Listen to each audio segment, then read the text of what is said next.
Thank you. Thank you very much. So nice to literally see everyone here on Songbook Watch Party. I'm Dominic Farinacci. Thank you so much for joining us this evening. That song, Fly Me to the Moon, was actually the first song that I played with our guest artist tonight, Monty Alexander. Fortunate enough to have known him over the past few years and to get calls from time to time to go out on the road with him and to be able to work with such a truly a legendary, accomplished icon of American music is truly a gift. And we're so glad to have him on the show tonight, Monty Alexander. He'll be joining us in a couple minutes. But first, please welcome to the stage our resident scholar and wonderful musician. He's the founder of the National Jazz Museum in Harlem. He is a multi-Grammy award-winning writer, and he was my teacher at the Juilliard School in New York City. Great mentor and dear friend of mine. Please welcome to the stage, Lauren Schoenberg. Dom, how are you? Lauren. How's everything? Good. Good to see you. And I know we've been, we've been hanging out every night virtually watching The Sopranos lately from the beginning, which has been just a joy. And I'll tell you, it's something else. This app you told me about, and I guess most of you folks here probably know about it. Not that we're here to talk about stuff like that, but you can watch a film or a movie if you have one of these streaming services with a friend or with anyone you'd like to, and you can watch it together and kind of talk at the same time, like you're sitting next to each other, eating popcorn at the theater, Yeah. which is good because this is better because I usually get shushed at the theater. And I often say, you also mute me sometimes here. So, this is something that goes on. Hey, have you checked this out? Oh, all right. I got the old, been growing it for a couple months now. Yeah, well, yeah. a couple of months. No, this is just about a week. But I'm just kind of hoping that maybe if I go like this, it'll come out here. It doesn't seem to be working, but I'm trying. Yeah, anyway. we'll try again next week. Yeah, it's getting there. I see the progress for sure. Thank you. Yeah. Thank you. I got one short thing I'd like to play just Yes, to please. get my 2 cents in here.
Oh, that's beautiful. And Thank yeah, you. what was that? I don't know that song. Well, that's an old song called "My Ideal," Uh-huh. and it was kind of a paraphrase of it.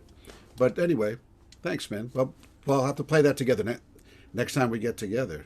That's beautiful. And I can't wait to talk about all kinds of great things with Monty because I know performing with him has been repertoire-wise has been a combination of playing a lot of those great old standards, but in a whole different way and bringing his Jamaican influence and his world influence into the music. So I'm really excited to kind of get to a reimagination of a few of these songs, and that's great. Thank you for that. And so for those of you who've seen the show before, you know that this is rooted in Cleveland. I'm here in Ohio City, in my apartment in Cleveland, and one of our key sponsors, certainly the lead sponsor that helps to make this show happen, in addition to all of your wonderful support, is the Tri-C Jazz Fest Cleveland. And so this show is rooted in a Cleveland production, and therefore we have one of our Cleveland icons, a wonderful vocalist who's also now a resident guest on Songbook Watch Party. So I just want to say a quick hello to the wonderful Evelyn Wright. Hello, Evelyn. Hi, Dom. How are you? So nice to Good. be here. Aw, so glad to see you again. Yes, I think and I, to share the stage with Monty. My gosh, he's phenomenal. and I know Monty came to Cleveland a couple times back in the day. So I'm looking forward to kind of getting Ooh, brief kind of Cleveland history in the moment all there. right. All Before my right. time, I know. Yeah. Yeah, you were young. Non-existent. Yes. Yes. Okay. But I remember when I was young, 12, 13, 14 years old, coming to check you out every Tuesday night at Club Isabella, which was, of course, an Yay. iconic jazz club. And you've been such an important figure in the Cleveland music scene and beyond. So thank you for joining us, Evelyn. Thank you. Thank you. So I played something. Lauren played a little something. Love to hear you do something. All right. I'm going to do a little something. Yeah. All right. I'm sentimental, so I walk in the rain. I've got some habits, even I can't explain. I start for the corner, turn up in Spain. Oh, I try to change me now. I sit and daydream.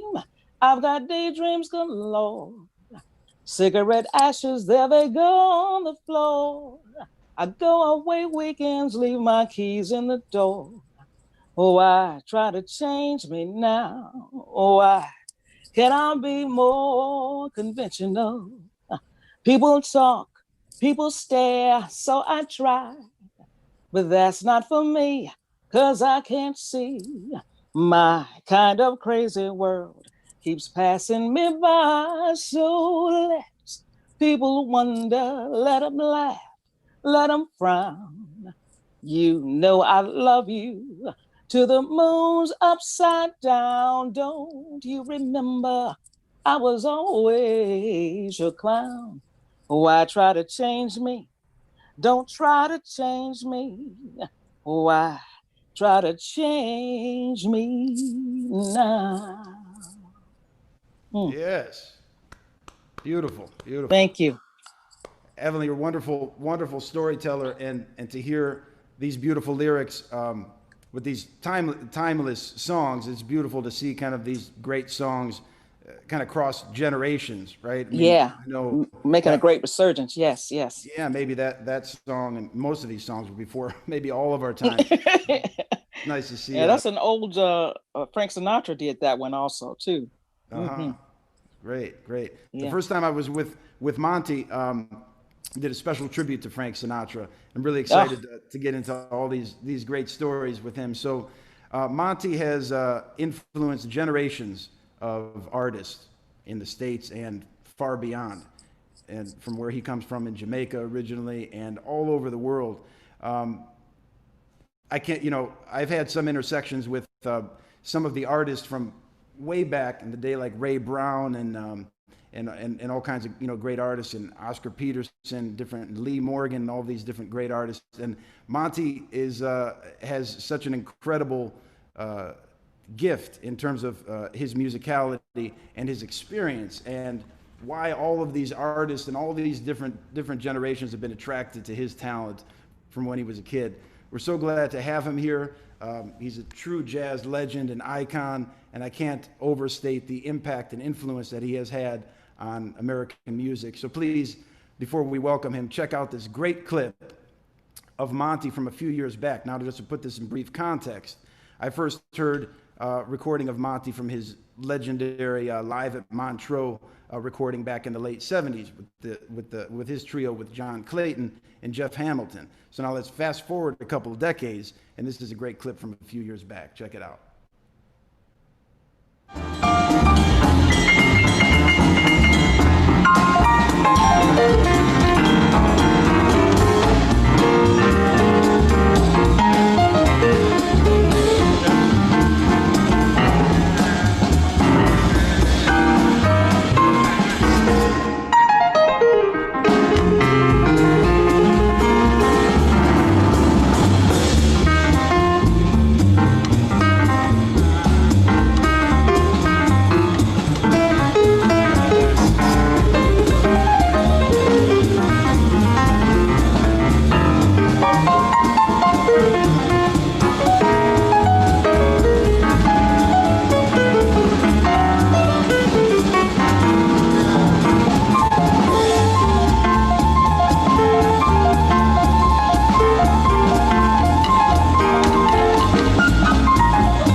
Please welcome to the virtual stage on Songbook Watch Party, Monty Alexander. Hello, everybody. It's a joy and a pleasure to be here with you. I'm so pleased to meet Evelyn and Lauren. Seeing you again, Dominic. And this is a beautiful day in the world today. Even though we have what you call challenge, we got to overcome. Yeah, that's for sure. Monty, man, your music and every inch of your existence just brings so much joy and positivity and just beauty into this world. And thank you for being on the show. And more importantly, thank you for all the beautiful music that you've given us over the decades, man. You're a true inspiration. Dominic, you're a most gracious gentleman and a fabulous artist, man. Every note you play got love on it. And you're also some kind of special host with your program. And I'm delighted to be with you, man. So fire away. Ask me whatever. I'm happy to oblige. All right? There's so much, and I wish this show was 6 hours because then I was telling Emmett, man, I could just listen to you talk for hours and hours on end with all of your stories and all of your experiences. But I want to jump into something I think that's relevant for the first collaboration that we did, and that is the time that you spent with Frank Sinatra. And I know today we're going to kind of get to a lot of different things, but I'm just curious because you were born and grew up in Jamaica, and I know you came up to Miami and to some different places. How did you end up at Jilly's with Frank Sinatra, and how did all that happen, and what was that scene like?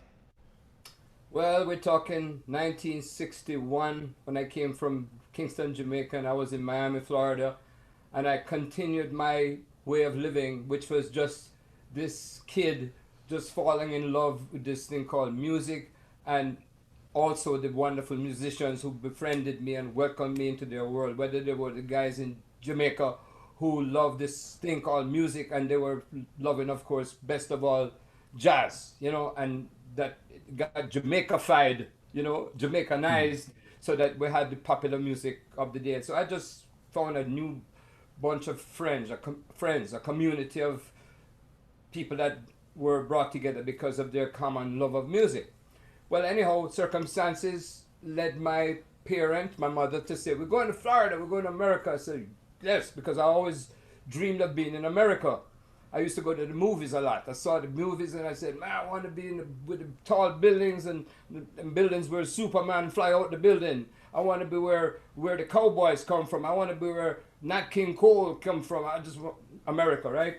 Well, so I'm in Miami, Florida, and I'm 17, and I'm wandering the streets just looking for fun, fun and foolishness to you, because you're young and foolish, right? Uh-huh. And I would go sit in with these guys playing at some club nearby where our apartment was, and they welcomed me because I guess I knew what to do when it come to having a good time, so I'm playing a lot of blues, a lot of songs. I used to hear all the records back in Jamaica by my heroes, whether it was Bing Crosby or it was Tony Bennett or Nat King Cole, most of all. So I heard all these songs. I didn't even know the name of most of those songs. So I had music in me. So I started playing in the clubs, and one thing led to another, and I got a job here, then I got a job at another place. Mind you, I never went to the music school. I didn't have an education, so to speak. I would just be watching all these kids playing, and I somehow could pick it up. I picked it up. One night I'm playing in a particular place with a combo, and I'm just about 18 now. Just the age of allowing to be, playing in the bars and the nightclubs. And that's when I was playing, and somebody invited me to come over to their table, and it was the table where Mr. Frank Sinatra was sitting. So I met Frank Sinatra and his good friends, the people that were there with him. One thing led to another, and they said, we got to get you to New York, kid. They kept calling me kid. You know what to do. You're swinging, man. And I guess, but I was, I didn't follow up with that. Months later, I ended up in Reno, Nevada, and then Las Vegas, and I'm still an 18-year-old guy, kind of green. And that's when, while I was playing in Las Vegas at a club, at a hotel called the Thunderbird, once again, lightning struck a second time when Sinatra came into the club. And they saw Monty Alexander, this little guy I was playing the piano, and after that, I met them again. I says, hey, man, we got to get you to New York. And it was within a week or so, somebody sent me an airline ticket. And I went to New York, man. I couldn't believe it. And the next night, I'm playing at Gillies, this club where all the musicians, the entertainers. So, you know, that was, for me, that was a light. I always felt like I had a light on me that gave me these incredible blessings. And the light also prevented me from getting in trouble. Because believe you me, folks, trouble was around every corner. I mean, it wasn't, you know, fast people or hoodlums, gangsters, all kinds of stuff. So I was just walking, you know, a charmed life, and it was because of my love of music and the people that kept me out of trouble. Now, after all that long, because I have a problem when I start talking, you got to shut me up. I start Oh man, I love it. going on forever, you know. But it was really amazing meeting all these fantastic people. And even before I had met Yeah. Sinatra, and that was a very high point, I was in the Miami scene, and I got to know all these guys that were big lovers of Cannonball Adderley. Cannonball was from Fort Lauderdale, and he was teaching in the schools, and we all knew about Cannon, all those songs he used to play with his combo. And I would, you know, and the other thing I would love that kept me out of trouble, I was a big fan for boxing. And I saw none other than Cassius Clay when he first came on the scene, before he fought Sonny Liston, and I met him, I shook his hand, I used to go watch him train. So he Yeah. was a big influence on me. He wasn't a piano player, but the way he boxed, I wanted to play the piano like that. That makes sense to many people, because it has to do with changing gears. As you know, one round you this, one another, and keeping it never get boring. You know, so my whole thing was to beat boredom. Yeah. And all of that really comes into play in every note you play. And you have your piano there. I know we're working out the sound issues, and I know you've been stuck in your place without having the piano tuned. And I know how much that bothers you. But listening to you play, man, even under these circumstances, just all of that, everything you mentioned just kind of comes through, man. Love to hear you play something for a moment. This piano, which is out of tune, is like my hair. I gotta get the business for the hair. I gotta get the tuner for the piano. Because believe me, I cringe when I hear the sour note, and I'm thinking of all these poor people hearing that piano. They're cringing too, but you know, I put my heart into trying to find the least cringe of all, you know. Yep. Cringe, and that's what I try to do, you know. And when you play that horn, man, this is so beautiful. You remind me of when make me think of that guy Gabriel. You know what I mean? It's got sweetness and love in every note you play, and that's why I keep asking you to come play wherever we are, you know. So thank you. Oh, I'd love to hear you play something, man. Is just Me see. play I the think. piano? Yeah, it'd be great. So we'll beat up here. Okay. I'm going to have a tune. We'll play a tune. I can play a ballad tune or a drum tune. And I'll play the ballad tune. I'm going to try to see if I can remember a tune. I remember meeting Quincy Jones in the early 60s, mid 60s. He came into the Playboy Club where I was playing. And he was so nice. And he befriended me. And I was hanging out with him in Los Angeles. And he was writing his first movie score. An incredible film. I mean, after that, he wrote tons and tons of them. But this was his first movie. It was called Pawnbroker. Oh, Nobody man. had ever recorded that song. Rod And I had the nerve to record a solo version. I hope I can remember it, but I always loved this song. I'm just trying to paint a picture now.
Beautiful. And thank you, Monty. My pleasure. It, My pleasure.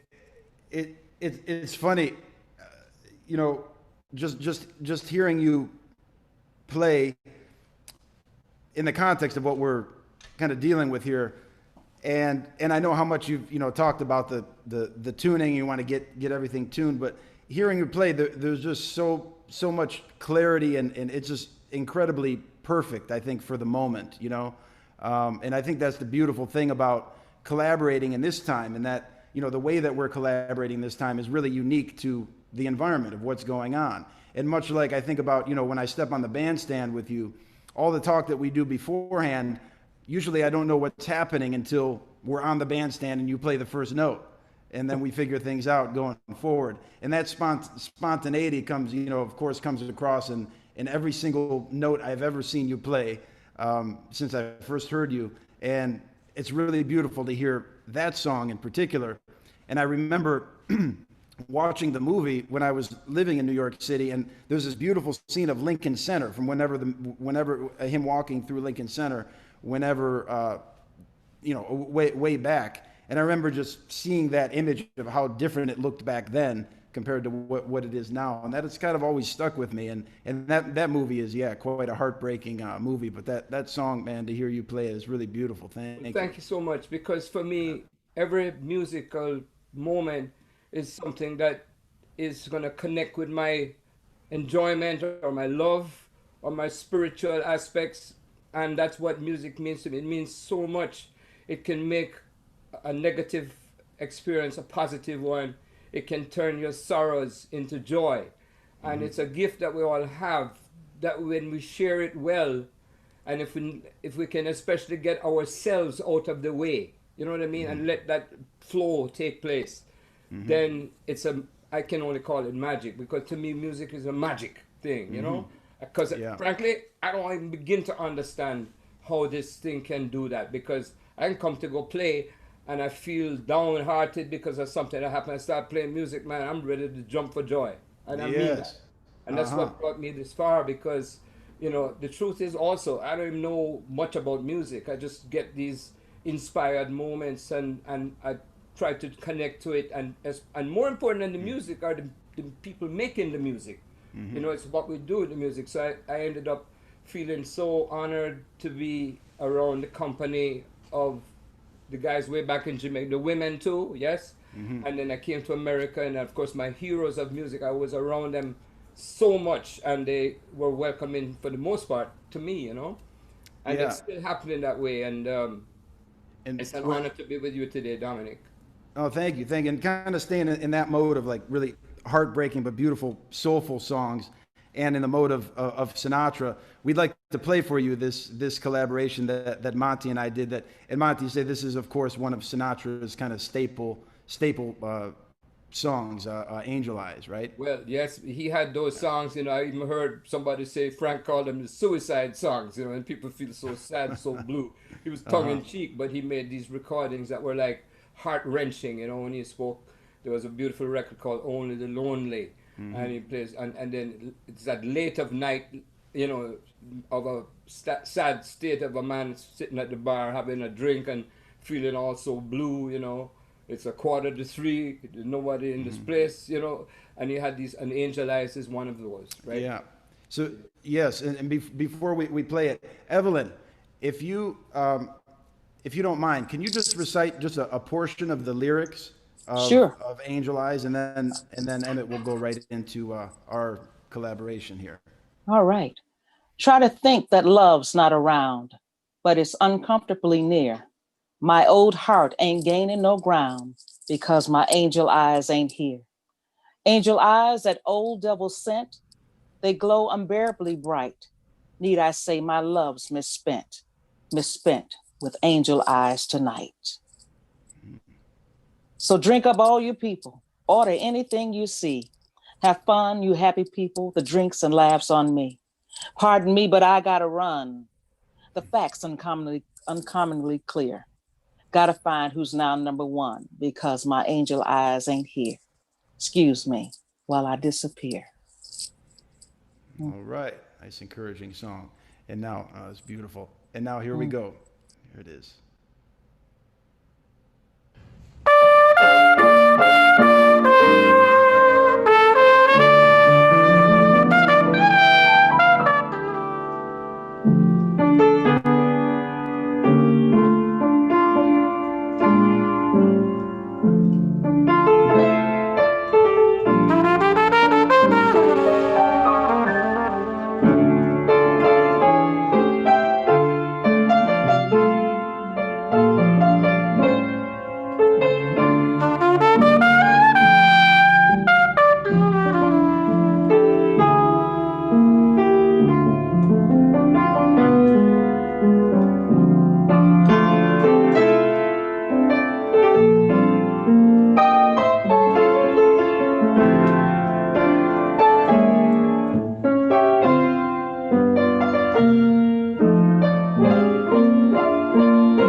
That's you and me. That was Man. so beautiful, Dom. Jesus, man.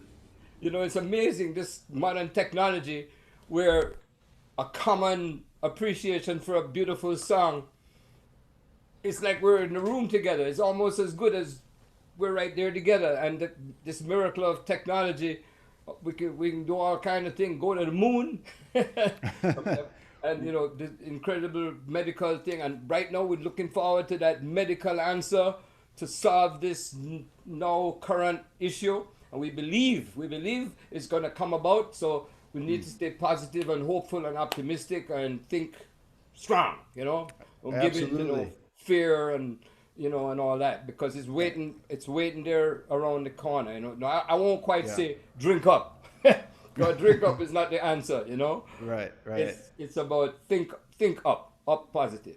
Anyway, Was that your first time? I forgot to ask you. Was that your first time collaborating in this way? absolutely. Oh, okay, To me, okay. this sound like madness. This is madness. How you gonna be in another part of America or in Yeah. the world and we play music together? And I realize that's what folks are doing today, because a lot of the people, younger years than mine, are aware of the possibilities, you know? Because when you come up in I call it the analog age, you don't know all the tricks that can be utilized in an intelligent way, as you are doing and so many other guys are doing.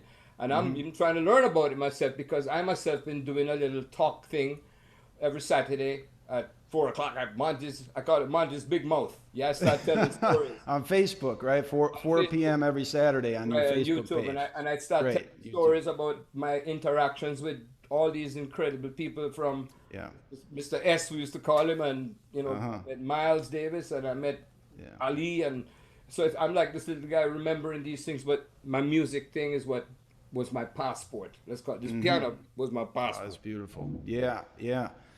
Man, that's beautiful. And thank you all for the wonderful comments. Excuse me. Yeah, great Matt Dennis song. Yes. Oh, it is. Great.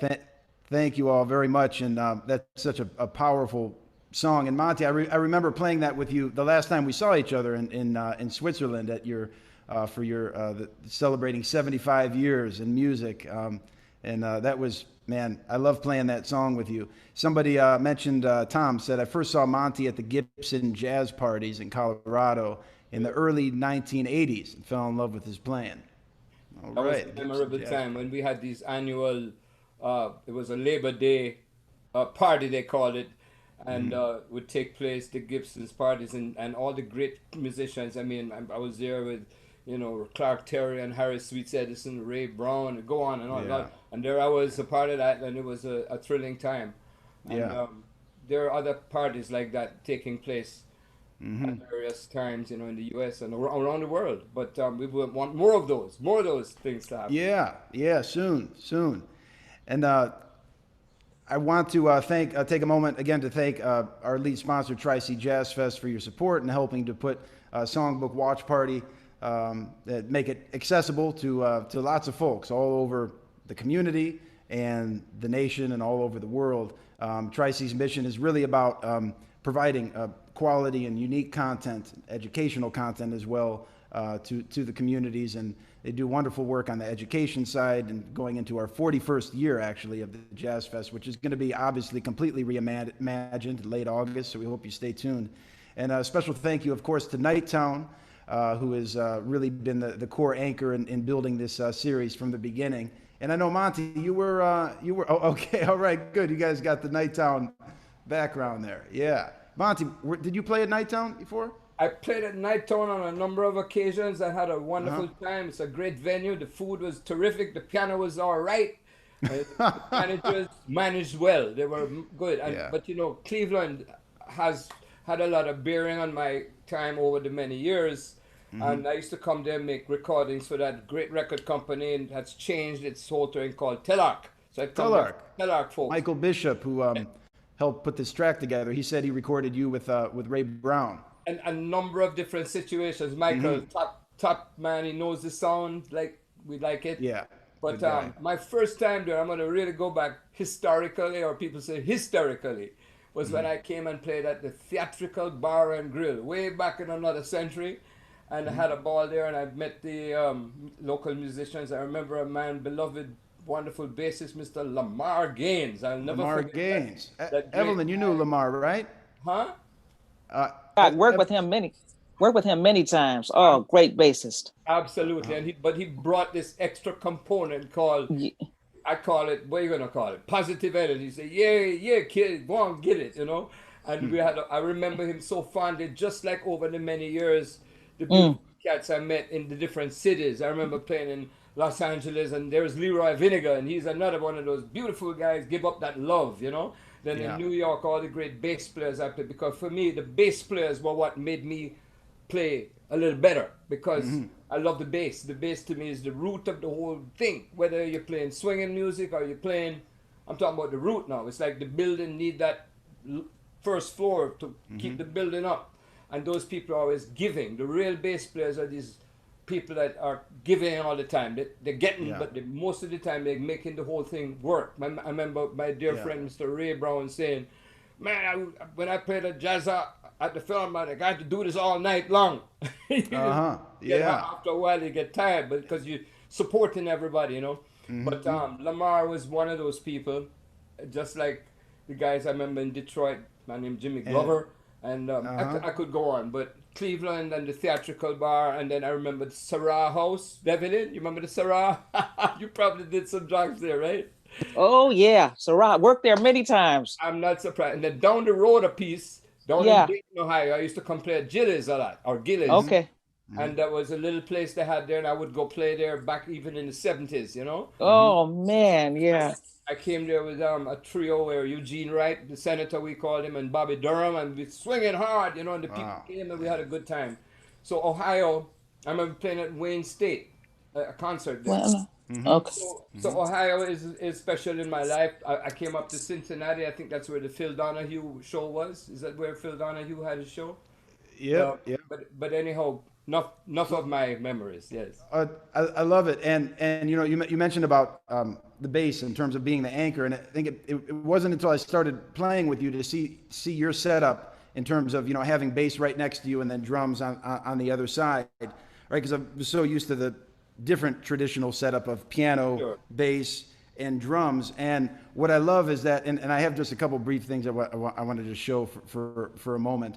But what I love is, even like we were in Switzerland in November in a 2,000 seat theater and with a huge, gorgeous stage, I love how close you and the trio were. And I know this is your setup all the time in terms of bass. Another thing I want to tell you about, a couple of things that I really love and I've learned from touring with you. And for those of you who are watching, you know, to have, as growing up as learning to play jazz music, of course, the in-school, in-classroom studies are really invaluable and very special on so many levels. The other component that really that has to work in tandem with is being live on the bandstand, because that's really where you learn, you know, how things really go. And so, as you know, musicians kind of growing up, we have different mentors who take us under their wing and show us the ropes in so many ways. And then there's the other level of getting a call from someone like Monty to be able to go on the road and to perform with him. And Monty, a few things that I really love. One thing, and this is kind of like nerding out for just a moment, but you know, we all have sound checks that we have to do, right? So you know, before the evening concert, you have to go there during the day. And the sound check, you work out all the audio things, all of the different technical things that go into making the concert a success. And for me, it's always been, that's the most stressful moment of my existence as a professional musician, is that sound check, because we're always so pressed for time. And what I noticed about you, whereas when I do it, I'm on the verge of getting into a fight with someone all the time. It's always that tense during sound check. I know what you mean. But when you do it, man, you get everything done in such a beautiful and uplifting and gracious manner. And I particularly love that when you are doing the sound check, it's not just playing, but it's like it feels like the gig in so many ways, and you really set the tone for all the artists and everybody in the theater for what to expect. And I just want to play this brief clip that I actually filmed of you and the trio when we were on stage in Switzerland back in November. Okay. So check it out. I love it.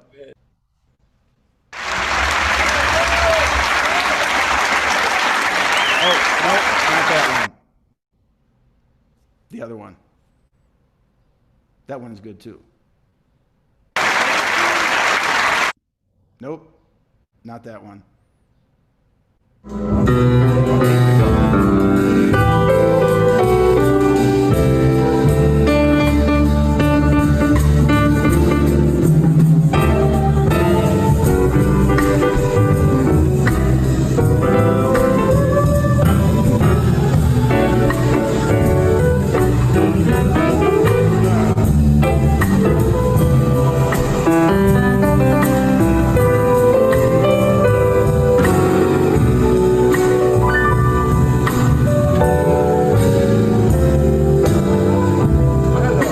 Uh-huh.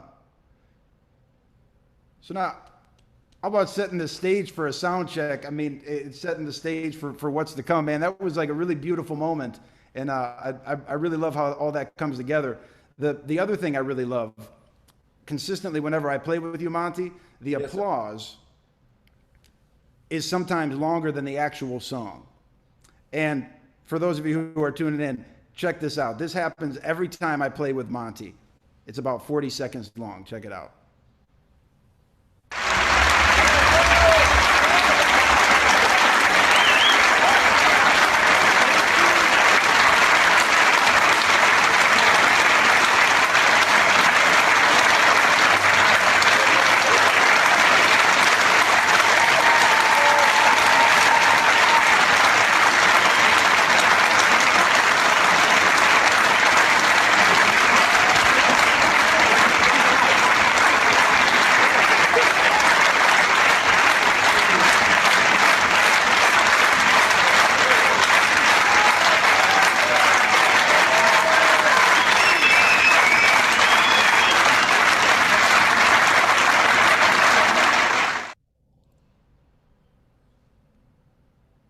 That's amazing.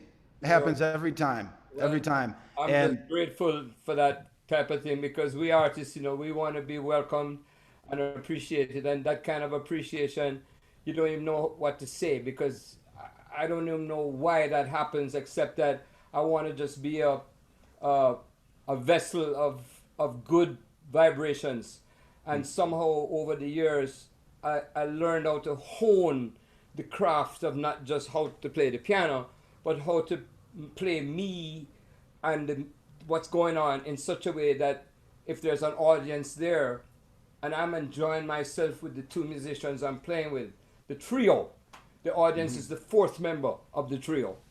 And I'm saying, we're so glad you're here. We're so happy that you chose to go in your pocket and come up with some money to come out and hear me play the piano. And hopefully you will enjoy yourself when you walk out of here tonight. And that's a part of my whole agenda. And nobody taught that to me, but I saw my heroes. In fact, I saw them in Jamaica. Guess my my greatest first concert was none other than Louis Satchmo Armstrong. I saw that man, man. and he did that with the audience. He brought joy. I saw my other great hero, Nat King Cole. I saw these people. I was about 10 years old, 11 years old, and that meant the world to me. In addition to that, I saw the word called entertainer, which is a gracious and important word. I think some people say, no, I ain't no entertainer, I'm an artist. Yes, you're an artist, but we're here to uplift people. So I like to think and hope that I'm an uplifter, and I bring that level of value to what I do. So when I play a note, that's the right note, not the other one. That note, Yes. and that's how you play too. And when I surround myself with people that are of that, and the other thing is that they don't take themselves too seriously. Because if you take yourself too seriously, then you have a chance to, be messed up or something. But I want to take the music serious, but not myself. And somehow, if we play the right cards, and I got these wonderful guys with me. Hassan Shakur's been playing the bass with me for a good while now. He's just a beautiful spirit. Jason Brown, drummer. These people, I always feel joy coming from them, and that makes me play even more joyful. So on a good night, it's that what you just played. On a bad night, it's not much less than that because that's it. We're And loving each other. yeah, absolutely. And I know Katerina is there, and I want to just take a. I know this is kind of an impromptu thing, but So in addition, and I want to get to the festival, everything you just said right there, I think it really culminates in your festival in Easton, the Monty Alexander Jazz Festival. Before we get to that, Wait a minute. I want to show some people this. Some nice person in Easton made this T-shirt. Oh, beautiful. Yes. I want to Oh, show that's you the wonderful. T-shirt. Every Labor Great. Day for 10 years, Uh-huh. we've had the Eastern Jazz Festival, and I'm honored that somebody asked me, we're going to call it the Monty Alexander Jazz Festival. I said, you crazy? Yeah. Okay, I'm with it. Yeah, And yeah. that's been going on, and we hope it'll keep going on, and maybe it'll be a little later than we normally have it, but Yep. we certainly hope that it will happen, and the folks will come and enjoy this experience for a few days where people are saying, here we are, bringing some music, American classical music, I call it. Yes. Yes. And I want to get to that in just a moment. If you don't mind, can you and Katerina do something briefly? Well, I would be honored if she 'Cause- doesn't mind, so- because Miss Cat so- from Rome, Italy, my dear compadre of the last many beautiful years, just celebrated Yes. her birthday. There she's on the camera coming So- right now. This is Cat. Here is Cat. Cat. This is Say Cat. hello to Katerina Zapponi. It's so nice to see you. And I know the first time I met you was actually at Monty's festival. Yes. And thank you for all you do for the music and for your talent. And this is like a really special thing, Monty, because we've done this show since the beginning of April, and this is actually the first time that there's more than one musician in the same place together. So I thought, man, this is like the debut of the original way we do things here on Songbook Watch Party. And listening to, just hearing about Monty, all of your, global influence and how all of that comes into the music, I thought this is a really beautiful song. I know that we talked about before that in Katerina, I know you're from Rome, and this is a beautiful French song, C'est si bon. So we'd love to hear a bit, please. With pleasure. My mother is French, so that's for her. Oh, okay. Okay, great.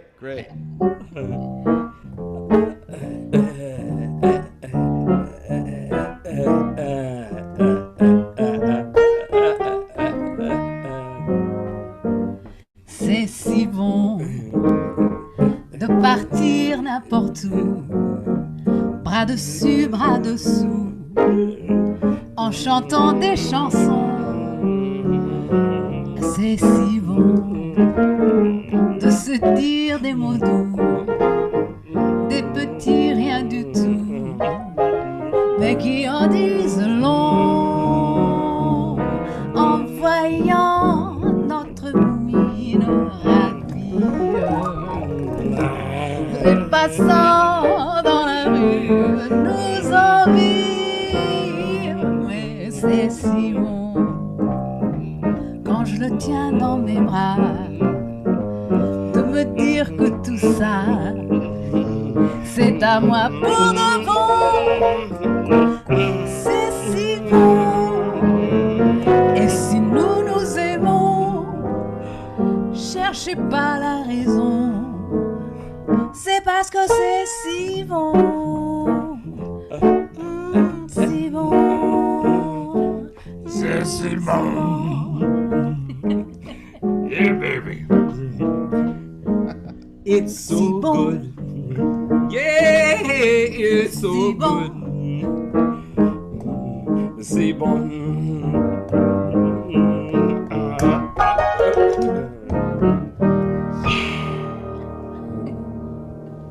Yes. Pretty good to get stuck with this piano player. Yeah, right. Right, Evelyn? want to trade. Yeah. Oh, man, beautiful. Thank you so much, Kat. Beautiful. Thank you. Oh, man, it's so good to hear two musicians in the same place. Damn. And none like it. So I'd like to just have a quick hello from actually the gentleman, Monty, that really introduced the two of us. I know you came to Juilliard and worked with us briefly before this happened, and said hi and bye. But this gentleman, sorry, yeah, the next gentleman we want to say a quick hello is down in Florida right now, tuning in. Al Sykes. He heard me at the Jazz Standard, and then a few weeks later, put me in touch with Monty and the festival, and he's actually the founder of the festival with Monty, and he's the one who really kind of connected us in a significant way. And Monty, I was fortunate to be invited by you to come and play the one of the first years of the festival, and I know we're going into year 11, and just wanted to say a quick hello to Al, who is former chair of the Federal Communications Commission from a few years back. So we kind of fast forward, we're all online here, things are working good overall, and way back, he's kind of one of the folks to thank for all this. So Al, are you there? I am here, and I'm thoroughly enjoying it. I love to hear your music. I love to hear Monty. I love to hear Katarina. And it's just been a joy. I mean, we've had a wonderful, let's see, it's about 45 minutes in. We've had a wonderful time. Mm-hmm. Oh, thank you. Thank you. And before we get to the last song that Monty and I collaborated on, which I'm really excited, and I hope we could do live together. Al, I'd just like for you to tell the audience, if they don't know about the Monty Alexander Jazz Festival in Easton, just tell a bit about it. And I'd love to hear like one of your favorite moments from the festival. It's been going on for over 10 years. Well, a friend of Monty and mine, Bill Edgar, brought us together, and I invited Monty to come to play a concert in Easton in 2009. And I'll tell you, it was as if Muhammad Ali was on the stage. I mean, he just was a knockout from the literal beginning of the concert. The enthusiastic crowd was proof, all the proof I needed to say, we want to bring him back. And then Monty and I had lunch in New York, and I said, hey, I'd like to call it the Monty Alexander Jazz Festival. And it's probably the first time, maybe the only time, I've heard him go silent for a few seconds. And he said, what, man? And so we went on from there. And of course, that first festival, when he became the namesake of the festival, you were there with Aaron Deal, and it's led to great friendships, that I feel for you and for Monty. And then, of course, the Modern Warrior Live. And I've got to mention Emmett Murphy, who produced that, and the extraordinary reception you had in Easton on that. But it all began with that concert with Monty Alexander in 2009. Mm-hmm. Mm-hmm. Thank you for that. And Monty, Yeah. it's always it's beautiful to see the audience that has been created. I just wonder, before we go to this last song, I'm just wondering for you, so after some years of being out there and having your own festival, man, I'm just curious, like what's the most inspiring part of that? I sense a lot of integrity and value for the love of the music. And Al Sag, so I'm so glad to see today here and the folks from that way down there in Florida. I'm jealous, how they came together to have this event. And it's special, and it's a lovely little town in the Chesapeake Bay area of Maryland, not far from Baltimore. And it's been going on, and every year we try to bring a nice group of folks to come there and perform. And Al, who is a real fan of the music, and he shared with me when he was at university back a few years ago, I think in Missouri or wherever he was, what state he was a part of bringing Dave Brubeck to perform, and that stuck with me, and he's a real, long timer. And so yes, I go there and I have this carte blanche to bring various kinds of things, and among them I want to bring my Jamaican vibrations. I want to bring my memories of being with Mick Jackson and Ray Brown and Dizzy and all these people, and I've been bringing variety. Variety is an important thing with me, It keeps it rolling. So I'm looking forward to the 11th edition, and you being there. I hope it's going to happen. And it's just a good, and people there are just down home folks. When people say, what's Easton? I say, well, remind me of that town in Back to the Future. That little town there where everybody's loving each other and grooving, Yeah. And this is a moment to share why I love music and what I do when I go perform. I tap into that thing when I first fell in love with the music. What was it that made me want to play music? Well, I used to go to the movie theater, and I loved the cowboys. Yes, I love the westerns. And when I get that mood, like I do, even in these weird times, and I'm feeling a little, wait a minute now, instead of me succumbing to that, I put on my cowboy hat, right? I put on my neckerchief, right? Uh-huh. I put my holster on, and I ain't wearing no gun here. I got a weapon of peace. You see? And then when I go in front of the mirror and I draw the gun, and instead of getting dumpy, I yodel.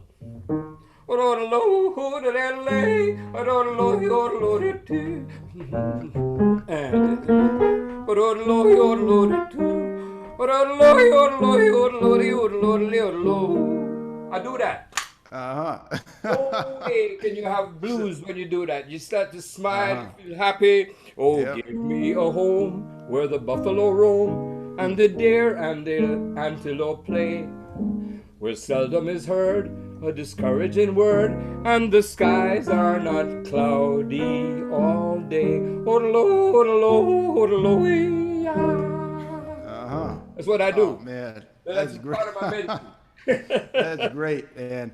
Thank you for that. And I know that's actually a good segue to this final piece we want to play for you. And so thank you to Al Sykes for making this happen with Monty. And I know it's in great hands now with wonderful director Joe Fisher here. And I'm looking forward to seeing the upcoming years. So for those of you who haven't checked out the festival yet, it's in Easton, Maryland, typically Labor Day weekend every year. This year, I think they're going to have some different plans, so just stay tuned. But thank you, and that's a good segue into this next song. And by the way, I see these wonderful questions here. Thank you very much. We're going to actually get to those in the post chat, the after hours. So just stick around for a moment, and we appreciate that. And this next song, I love it, Monty. I love your recording of this. You Are My Sunshine, and I know all the Western stuff and all that is kind of influenced and embedded in this song. So Learn, we are sunshine. We want to bring sunshine. And I love it with this music that brings us together today. It's been a delightful time for me, and I could share some of my fun and games and touch of foolishness too. Okay? And Chris Hall asks, can Monty come back every week? So I think I may have just lost my gig, Monty, if you want to just kind of take my place. But We should have the occasional blabber back and forth thing, like, Yeah. some guys on CNN, when Anderson Cooper and Don Lemon, they start Chris Cuomo and blah, blah, blah, blah, back and forth. It'd be good. yeah. Only talking about music. That's good. Music, stick with the music. Nothing else. Yeah, thank you. Okay, so here it is. You Are My Sunshine. Monty, you're one of the coolest guys on the planet, man. And Okay, this Dom. next piece, like when I saw your video of it, I'm like, all right, there it is. Thank you. All right.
Yeah. Thank you. Thank you. Yeah, Monty, that was a lot of fun, man. Thank you. Truly, truly marvelous. Mr. Sinatra said, marvelous, marvelous. Well, And, yeah. man. Yeah, please, Monty and Lauren and Evelyn, please join us for the after hours talk back. We're going to take just a couple moments. We'll answer a lot of these questions and comments. Looking forward to hearing from you. Thank you. Special thanks to, in addition to the Jazz Fest and Nighttown, of course, Bop Stop and Music Settlement. And thank you very much to the Jazz Corner, All About Jazz, and so many others that have been really key partners here in helping to bring this series. And most importantly, thanks to all of you for your support, right? So the way that this series can continue is a combination of our key partners and contributions from viewers. We also want to make it, of course, available to everyone. If they don't have the means to support, that they can just enjoy it and be uplifted by Monty and many other artists. But your contributions are really what is going to create the sustainability for this series. And we look at this series not as just kind of a stopgap, but something that is really going to be sustainable over the next couple of years, even when we come out of our homes and we're playing live, because we know we're coming into a much different world that we're already into now. So we appreciate your support. We're just getting started with the series. We got a lot of great new developments coming up. So we hope that you'll join us in the next couple minutes here for our after hours talk back. Please visit songbookwatchparty.com. You can contribute there as well. And looking forward to seeing all of you in a couple moments. I'm Dominic Farinacci. Thank you so much to Lauren Schoenberg and Evelyn Wright, who you'll hear more from in the talk back, and our special guest, Monty Alexander. Thank you. All right. Okay, welcome back. The after hours. Actually, I was supposed to do this before. It does feel funny wearing a suit and tie in my place, but when Monty's on the show, I try to look as cool as he does. I never accomplished that. But before we continue, and Monty, I didn't tell you this, and for those of you who are seeing these collaborations and not sure kind of how they work, so, basically we talk over the song, over the phone, and we get the form together, figure out the song itself. We get the form together and exactly how we're kind of going to do it. But of course, there's so much improvisation within that basic form. And then Monty recorded his part. And I know, Monty, you had to just kind of imagine me playing, right? And then he sends it to me. And then I listen to it through my headphones, and I have my recording set up, and I record my part to it. and we both video each other and we record the audio, and then we send the audio out to be mixed the best that it could be given this situation, and then we put it back on the video. So the one hiccup that I ran into on this particular thing, and it's quite a time-consuming process, the one hiccup I ran into it, I didn't look at my video before I sent the audio off to the engineer to have it mixed, meaning the audio was finalized. So everything's on a tight timeline. So I got the audio back and I said, okay, cool, I'm happy with the performance, but the video for that is actually not, for me, there was a glitch and I couldn't present that to all of you.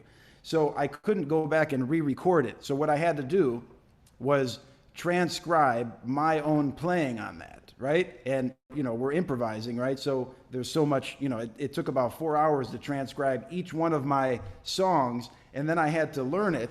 This is what I did for 8 hours yesterday. I had to, these are all the notes that I played on one of the songs, and there's 4 other pages. And I had to learn exactly what I played and do another video so that it perfectly matches, mute the audio, and then use the original version over that video. So, man, it was kind of torture because, you know, I don't like listening to myself necessarily, and I certainly never spend hours transcribing my own music. I spend hours transcribing Clifford Brown and Freddie Hubbard and all of my heroes. But that was kind of the process that I had to go through. So it's a learning process for all of us. And now I know to check the video before I send the audio to the engineer. So that was fun, Monty. I heard your track about 1,400 times in the past 2 days. Great. So let's see. Yes, Bob W. said, so I was trumpet syncing to myself. That's right. I mean, a lot of pop artists do it, you know, lip syncing and all that stuff. So just not that, but yeah. Right. Okay. Thank you, Robert. That's great. So, Monty, yes.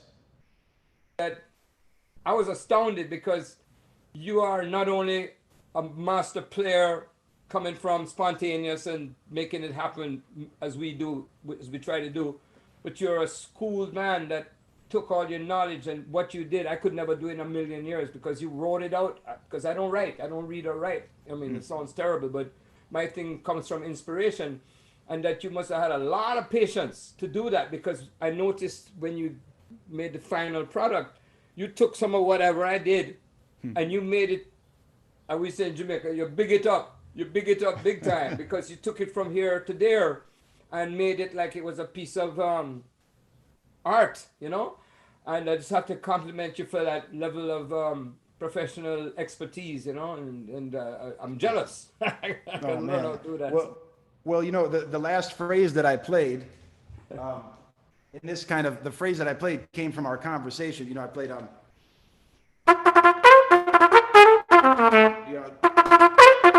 you know, so that kind of thing, because I remember the day before, we were talking about Lee Morgan, right? And oh my God, Lee Morgan. You spent with Lee Morgan. So like that kind of quick articulation, you know. You know. That's some Lee, for sure. I saw Lee just now. I saw his face, you know. So that kind of inspired that part, you know. And then I heard you say, yeah, you know, at one moment. So I'm like, I got to play something that would actually inspire you to say, yeah, you know, I can't play like, you know, I can't play any of that stuff. So just like some like really soulful stuff right in the center of the groove. What we did was the language of this word called the blues, brother. B-L-U-E-S. And that's way down in Jamaica. Just some of the first music I heard that I fell in love with. And it was people like Jimmy Reed and all these guys from New Orleans, you know, and they'd be playing blues, and, you know, and then I ended up playing with Milt Jackson. Milt Jackson played the vibes. And that language became a part of my diet. And just now, man, you ate it and you swallowed it and you spit it out, and it was so soulful, man. And I want to say, man, you're a soulful guy. Yes, you are. Thank you, man. You're inspiring. Lauren, are you there? Oh, hell yeah. Yes. Hello? Okay. So I'm just curious, and I know we touched base about an hour and a half ago. So, you know, what's your take? And I know you've known Monty for years. This is a very general question, but what is your take on Monty's music and the decades of music that he's given us? Well, it's hard to say it in a short amount of time. I mean, all I can tell you is I had a feeling. I came to New York in '76, so Monty had already been here. Monty, do you remember a piano player named Bill Triglia? Bill Trillia? Yes, I do. I did not know Big Trillia, but Right, I knew that name and the circle of friends he was around. right. I knew some of those people, but I did not really inhabit it. Let's put it He that way. told me about when you showed up at the Playboy Club in New York. And I remember that, I think it was West 58th Street, just off of Fifth Avenue, I think it was. 59th Street, just on that 59th. corner, right near the corner. Yeah. Yeah. And he just told me about how this young kid showed up and just like that New York can be like that sometimes. If someone shows up within a week, people know about somebody. So he told me that story. But all I can tell you is that, when you were talking about the audience and about entertaining and about the audience being the fourth member, I thought of somebody who I think of in the same way that I think of you. It's a slightly different avenue, but it's someone I worked with for many years, who was Bobby Short. And Bobby had this electrical way, and even though I did 1,000 sets with him, I counted it actually. Every time he did it, it felt like the first time. And Yeah. I realized that tonight, I mean, I've always known it about you and your great music, but seeing it tonight just so viscerally and in person, that I hope the audience just realizes that, imagine what you do and imagine being able to approach it with freshness after doing a song or a song so many thousands of times, and every damn time. Dom, just to answer your question, I guess when I think of Monty Alexander, I would think of what I call the sound of surprise. That's It's very kind of always, you, man. That's a real compliment. I tell you, part of my operation is that, and here's what it's going to knock you out when I tell you this. But when you said, "Man, I did it that way," and the people really liked it. If you use that kind of thinking, you're sunk, because it's you got to live in the now, right now, not in 10 minutes, not 10 minutes before. You got to be right now. Now is the time, and part of my gift, and it's also a bit of a dilemma, is that I can't remember what I did before.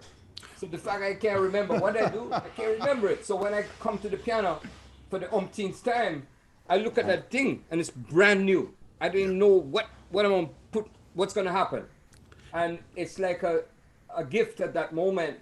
And I've tried to embrace that little note or that chord or that whatever it is, and get the sound out of the piano that makes me happy. So my thing is like a little bit of a hang up where I don't remember what I did before. I'm serious. So if I don't remember it, I better stop trying to remember it and just go right to the now is the time. Yeah. You know? That's great. And in this context of collaborating, virtually, I know it's kind of the exact opposite of everything that you're talking about. So it's an interesting, exercise to figure out how to kind of not replicate it, but get to its own special thing in terms of like, But the process that we go through. Going Yeah. back to Sinatra, he was a big proponent of the first take. You know what I mean? That very first version of whatever thing he was doing, he would do it maybe, I mean, most of the time he would do 2 takes recording, maybe 3. But by that time, if they oh, can we do that again? Nope, I'm out of here. And he would not, and that's just the way some of us are, and that first time, a lot of life is in what you're doing. By the time you get to the 10th take, the life is not there like it was, So Yeah. and Yeah. I surround myself with wonderful people who are about let's have a good time tonight, and try to be in the present, Yeah. And, so yeah, from Sinatra to Tony Bennett here, the one question, and Count Basie, one question Valerie's asking is what was it like fronting the Count Basie band and working with Tony Bennett Oh on the wow, that was Christmas a album? beautiful, beautiful opportunity. I'll tell you this, from my mother way back in 1953 singing, "Because of you, there's a song in my heart." And I heard that. Said, "What? Who's that?" "That's Tony Bennett. Tony Bennett." Years and years and years go by, and I met Mr. Bennett, a most gracious, beautiful human being, the most wonderful, soulful singing person, and just big fan. I'm a big fan of that man, and I met him somewhere. This is going back 25 years. I'd seen him through the years, and I had made an album playing songs that he recorded, some of them, the good life, such and such and such. And somebody heard it, he heard it somehow, and I get a phone call from Tony Bennett, and he says, how are you, blah, blah, blah. I want you to play on my next record. So I was knocked out. You want me to play on your next record? And the first thing I could do is I got to be honest with Mr. Bennett. Tony, I said, yep, I don't read no music. He said, and he said to me, you don't need to read any music. I said, well, it's a recording session. He said, listen, man, you know Christmas carols, don't you? I said, yeah, I know a lot of Christmas carols. You know the Count Basie Orchestra, don't you? I said, yeah. Well, I want you to be Count Basie in the now version of the Count Basie Orchestra. And I said, all right. And the Count Basie piano playing is less than more. You don't play the piano. You just play those few notes that make it sweeter. And indeed, I ended up playing the album, and it was wonderful experience.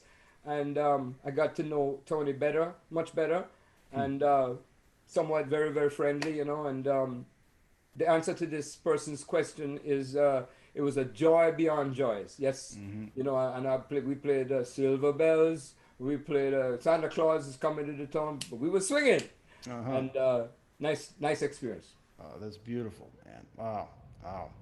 I remember that reminds me when I got to meet Tony Bennett. I don't have a deep story like that, except that I played in the section behind him one time, and I met him, a couple times, and I was really bashful to, I don't like asking to take photos, but I really wanted a photo with him. So my dad said, oh, just ask him for a photo. It's okay. My dad's really just straightforward. And so anyway, I never got a photo with him, but that night my dad said, look, check it out. And it's a photo of my dad and Tony Bennett backstage. All right, okay. Don't you remember? Thanks, Dad. He's got a beautiful photo of them together. I said, wait, what about me? When you came and joined me at the Jazz Standard, yeah, and I was playing at the Jazz Standard, and you were with me, and Tony and his wife, they came to the club. Yes, I remember. And we played our set, and he kept saying to me, "Who's that trumpet player? Who's that trumpet player?" And I said, "That's Dominic. He's, I told him all about you, and he was knocked out by the way you played. And I don't know what we did. We played some of the Jamaican rhythms and other stuff.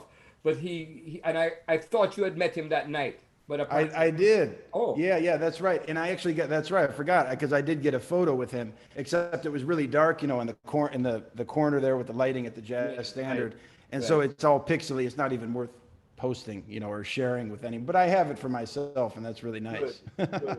But yeah, that's incredible. Thank you for that beautiful story. Sure. Let me just take a look here. Right, so a lot of folks are saying they can't wait to see you come to the Jazz Showcase in Chicago, back at the Easton Festival. Let's see, Joyce says, thanks for these shows. Really feels a need, especially during this time of such isolation. Yeah, thank you for that, Joyce. Really appreciate it. And we're kind of doing our best to, reimagine things and to create that real personal connection. Because like Monty's been saying all along, it's the audience, it's like the fourth member of the band.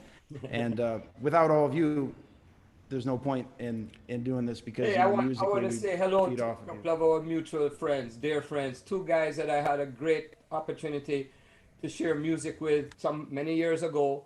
And I just saw this old photo of me and John Clayton. Oh yeah, I saw he tuned in earlier. You can see it. But it's me and JC and Jeff, they call him the Hammer. And we look at our wonderful friendship. Oh yeah. So those are the two musicians that were on the very first clip. For those of you that the intro clip, John. Right. We had a few years together, and it was like a dream. Every time we got to the bandstand, it was like, man, it was like the New York Jets, and I was Joe Namath. Yes, that's what I always say. And John was just here in Cleveland. The last gig I played was actually with John. He came here to Cleveland and wrote a beautiful suite based on a Dvorak piece. It's called Home, and that was the last gig that we did. Actually, March 14th was City Music Cleveland, and John wrote this beautiful piece. Yeah. Every note he plays is heavenly. Yeah, absolutely. Well, this is great. Sorry, I had one other thing to mention here. Excuse me. While you're looking for it, Dom, I just wanted to say something that's been happening with Evelyn when she was on before, and all your great guests. But tonight and with Monty. I have to tell you, I miss live music so much. And for whatever reason, these broadcasts are yours. I look forward to it because it sounds corny to say, but it's really true. My heart starts beating in the way it does when I hear music live. That's all I can say. And I miss that. I can listen to records, and I don't even some of the other things with people playing live online. That's one thing, but there's something special about this thing that you put together that I kind of need it, if you know what I mean. And I think a lot of the folks who are tuning in, you walk away from your show with these things you do, and have that same feeling like I just walked out of the Vanguard, or I walked out of Sweet Basil, or I walked out of some club. And I just want to remark upon that, man. It's really wonderful. And tonight with Monty, of course, is just through the roof. But I would love to hear Monty and Evelyn sometime, but Oh I my guess God. maybe I have to wait for that in person.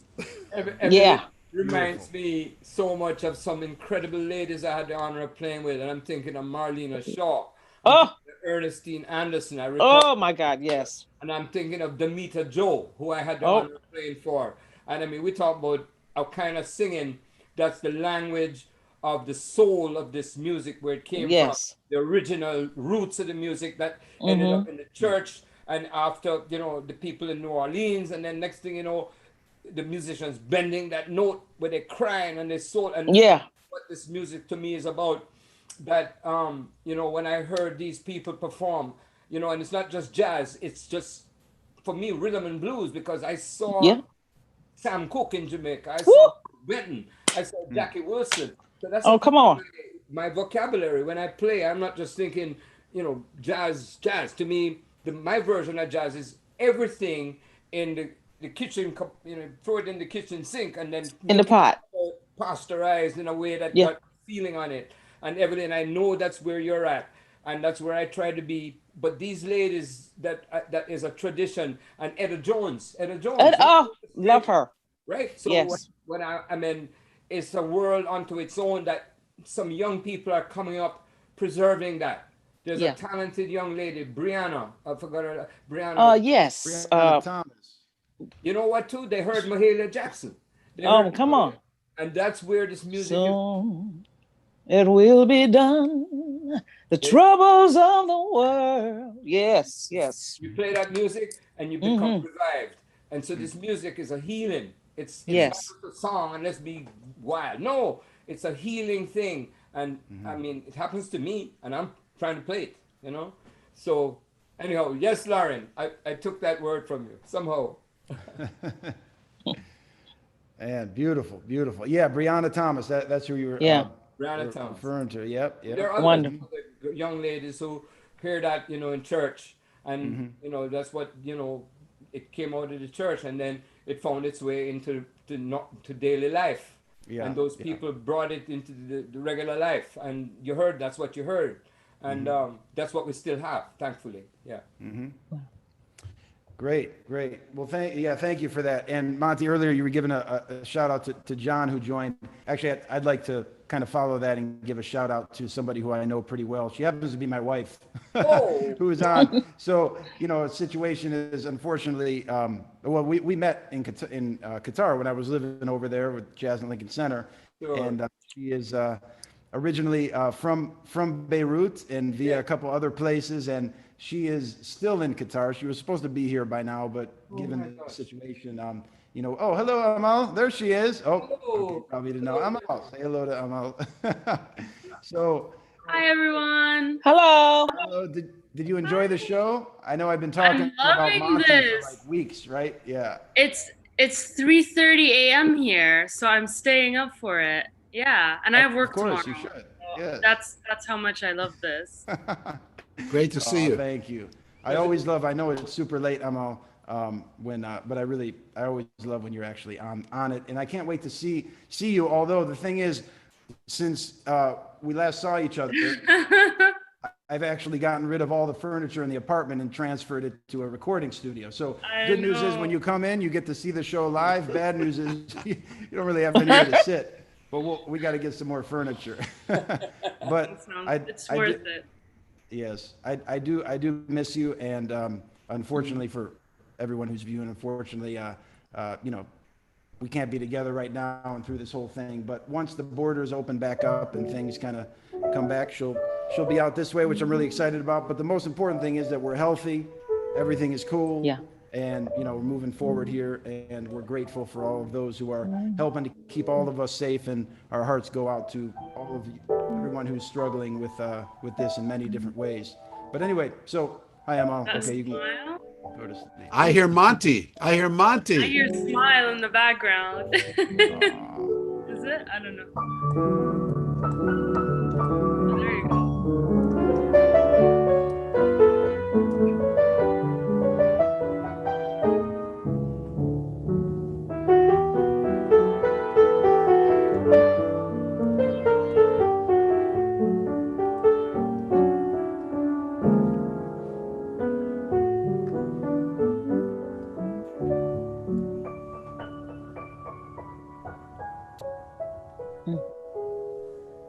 It's a nice song.